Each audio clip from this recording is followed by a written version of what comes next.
Welcome to this explainer. Today, we are cutting straight through the launch day hype to look at the concrete, technical realities of Google's massive November 2025 Gemini 3 launch. We're going to look closely at what actually shipped, what the specs really mean for your architecture, and most importantly, how this directly impacts the code you are writing right now.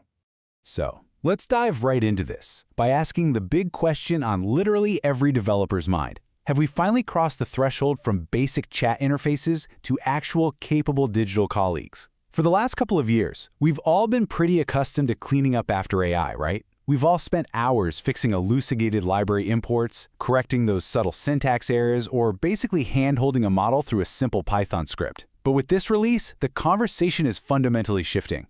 We're moving toward humans directing AI to do actual autonomous work. To answer that, here is our roadmap for today. We'll start with 1, the Gemini 3 launch. Then look at 2, benchmarks and context window. Explore 3, deep think and multimodality. Dig into 4, anti-gravity, the agentic framework. Cover 5, enterprise implementation. And finish up with 6, next steps for developers. All right, Section 1, the Gemini 3 launch, focusing on the Day 1 rollout. Guys, what is genuinely staggering about this launch is that Gemini 3 dropped pretty much everywhere simultaneously. It was announced by DeepMind on November 18th, and it was immediately live the very next day. I'm talking injected directly into Google's Search AI mode, the Gemini consumer apps, and, crucially for us, straight into Google AI Studio, the Gemini API, and Vertex AI on Google Cloud.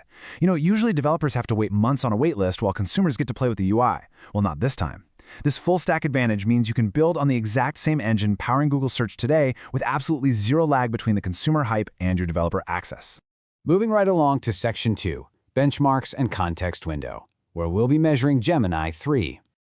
Google engineered Gemini 3 Pro to significantly outpace Gemini 2.5 Pro across the board. The fundamental shift we're seeing here is moving from a text generator to a true reasoning engine. It's built specifically for multi-step workflows, autonomous agentic execution, and maintaining factual accuracy over incredibly long horizons. Plus, it features some really advanced visual puzzle solving, which allows it to natively interpret charts, diagrams, and spatial logic in ways that previous models honestly just struggle to grasp. And this number right here brilliantly illustrates that leap.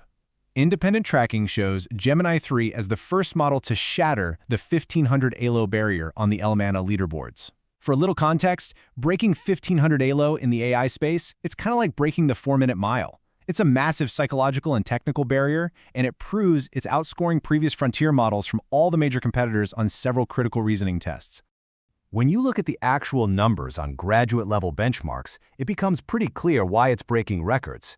It hits 41% on humanities' last exam. Now, that is a notoriously difficult PhD-level reasoning benchmark, and to be fair, most of us would probably score way lower than that on a PhD-level test without our morning coffee. It also reaches a staggering 93 to 94% on the GPQA Diamond test and hits around 45% on ARC AGI2, setting an entirely new high watermark for general reasoning combined with code execution. 1 million tokens.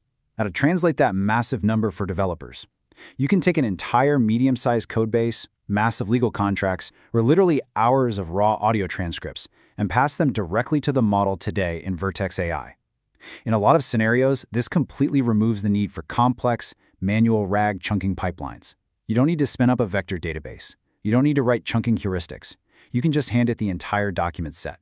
You do, of course, need to rigorously evaluate the latency and cost at scale for sure. But architecturally, it simplifies things tremendously. Let's shift gears to Section 3, deep think and multimodality, looking at its native architecture. Instead of treating multimodality as some bolted-on feature, where text is clumsily translated and passed off to a separate image or audio generator, Gemini 3 was actually built from the ground up to weave text, video, audio, and code together natively. And the absolute coolest developer output of this is called generative UI. Instead of just spitting back static paragraph responses, Gemini 3 can generate entire dynamic UI layouts on the fly. Say you ask it to plan a trip to Rome. Instead of a plain text list, it can dynamically code up an interactive widget with tables, embedded images, and clickable map scenarios right in front of you. And for the toughest developer problems, Google introduced Deep Think. This is an extended reasoning mode that spends more computational time on complex, multi-step research-style tasks. Crucially, it provides highly transparent reasoning traces. This is absolutely vital because when your AI is autonomously calling APIs or executing shell scripts, you need to be able to audit its exact train of thought step by step if something goes wrong in production. Which brings us to Section 4, Anti-Gravity, the agentic framework ushering in the agentic era. Say hello to Google Anti-Gravity. This completely redefines how we build. Instead of manually stitching together fragile tool calling logic, Anti-Gravity provides a first-party developer environment. You are essentially deploying an autonomous digital colleague that can natively interact with your Mac, Windows, or Linux terminal, your IDE, and your browser. You can just give it a high-level prompt, and it will autonomously write the code, install the dependencies, test the output in a browser, and create structured progress reports called artifacts, so you can verify the work. As industry analysts have noted, tools like this completely change the landscape. Let's look at this quote. Google continues its lead as a multimodal reasoning and coding model with Gemini 3. Users and tasks seamlessly flow between different modalities. That insight from Holger Mueller at Constellation Research perfectly captures the pivot here. We are moving away from basic chat interfaces and stepping into end-to-end autonomous coding ecosystems where multiple agents collaborate in parallel. Next up is Section 5, Enterprise Implementation, specifically the Gemini Quick Start. So how do you actually start building with this in a secure environment today? Well, according to the official Google Cloud documentation, setting up a secure Gemini enterprise pipeline takes just 4 really straightforward steps. You enable the required APIs, create an app, point it to a cloud storage bucket full of your company's PDFs or docs, and preview your app. What used to take a whole sprint of infrastructure setup can now be previewed before lunch, moving you from raw data to a fully queryable, secure web app in just minutes. Finally, let's wrap up with Section 6, Next Steps for Developers, detailing your action plan. All right, here's your immediate action plan based on this explainer.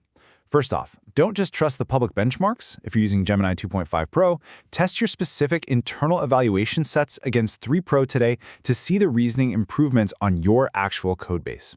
Second, reevaluate your RAG architecture. Test the latency and cost to see if that 1 million token window can let you delete your manual chunking code entirely.